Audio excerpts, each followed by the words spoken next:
오늘 영상에서는 다니던 회사를 중도 퇴사한 경우에 퇴사한 연도의 연말정산이 어떻게 처리되는지 확인해 보고요. 퇴직 연말정산에서 과도하게 납부된 소득세를 전액 환급받는 방법을 확인해 보겠습니다.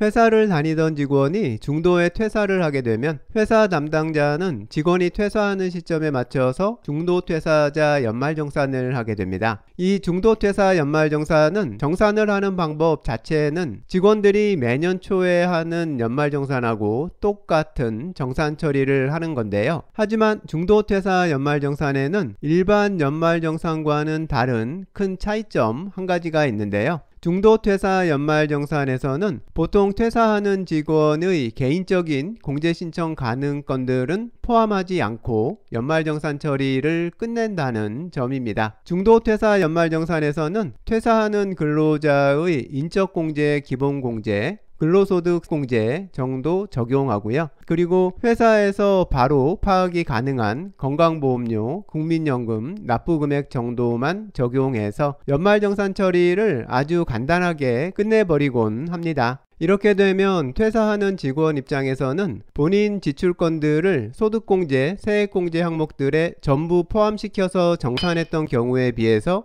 중도 퇴사 연말정산에서는 납부할 세금 금액이 훨씬 많이 계산되게 되는데요. 일단 퇴사하는 시점에는 회사에서 정산한 대로 해서 중도 퇴사 연말정산이 국세청에 신고되게 되고 해당되는 세금 금액도 회사에서 원천 징수해서 국세청에 납부 처리됩니다. 그래서 퇴사하는 경우 마지막 급여는 평월에 비해서 거의 반토막 나곤 하는데요. 그만큼 세금이 비정상적으로 많이 떼어졌기 때문입니다. 이렇게 처리된 중도 퇴사 연말정산의 내역은 퇴사 때 회사에서 받게 되는 원천징수 영수증을 보면 확인이 가능하니까요. 퇴사 때는 원천징수 영수증을 꼭 확인해 보고 챙겨 나오는 게 좋습니다. 그러면 신용카드 사용액, 월세액 같이 공제를 더 신청할 수 있었는데 퇴직 연말정산에서는 빠진 내역을 정확히 확인할 수 있으니까요. 이렇게 과도한 금액이 세금으로 원천징수된 퇴직 연말정산을 하고 나서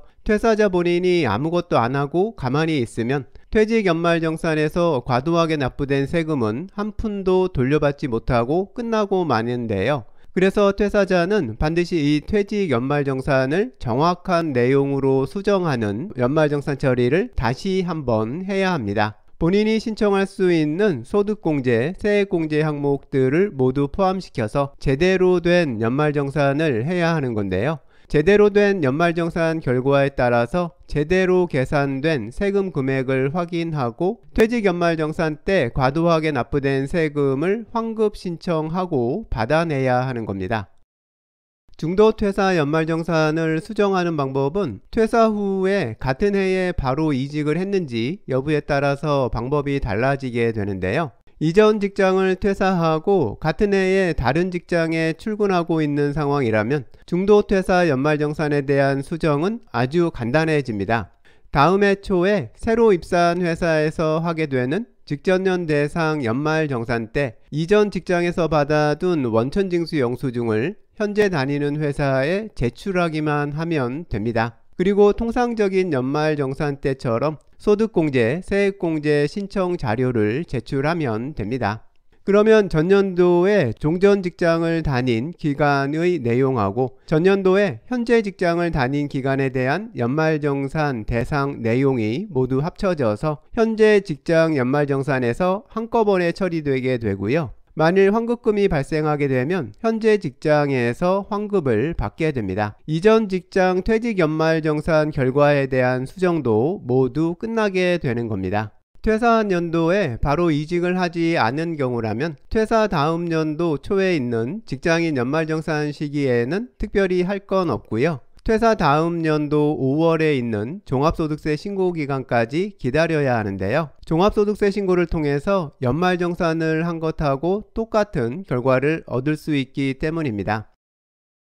매년 5월에 하는 종합소득세 신고에서는 직전 연도 1년을 대상기간으로 해서 종합소득세 과세 대상 소득인 근로소득 등등 6가지 소득에서 발생한 소득 금액을 모두 합산해서 소득을 신고하고 소득세를 납부하게 되는데요.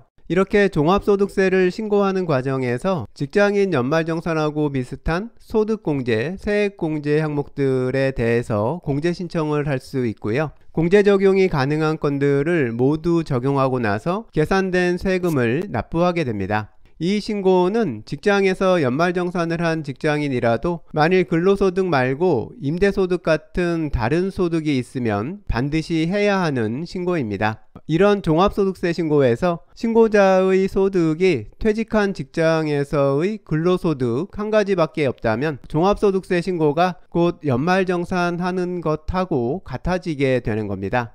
이렇게 종합소득세 신고를 하고 나서 최종 결정세액에서 환급을 받는 걸로 계산이 되면 해당 환급 금액은 국세청에서 본인 은행 계좌로 바로 지급해 주게 되고요. 그러니까 퇴사 후에 같은 해에 바로 이직을 하지 않았다면 다음 연도 5월에 종합소득세 신고를 해야 하는 거고요. 그러면 중도퇴사 연말정산 때 제대로 처리되지 못해서 발생하게 되는 환급금을 받을 수 있게 되는 겁니다. 그리고 간혹 퇴사하고 바로 이직을 했는데 새로 들어간 직장에서 기존에 다니던 회사 연말정산 환급 신청은 본인이 직접 알아서 하라고 하고요. 회사에서는 입사 후 내용만 연말정산 해주겠다고 하는 경우도 있는데요. 이런 경우에도 5월에 본인이 직접 종합소득세 신고를 해서 작년에 다녔던 종전회사 정산 내용하고 지금 다니는 현재 직장 연말정산 내용을 모두 합쳐서 한꺼번에 신고하면 됩니다. 이런 경우에도 많은 경우 환급금이 발생하게 되니까요. 까먹지 말고 꼭 종합소득세 신고를 해야 합니다.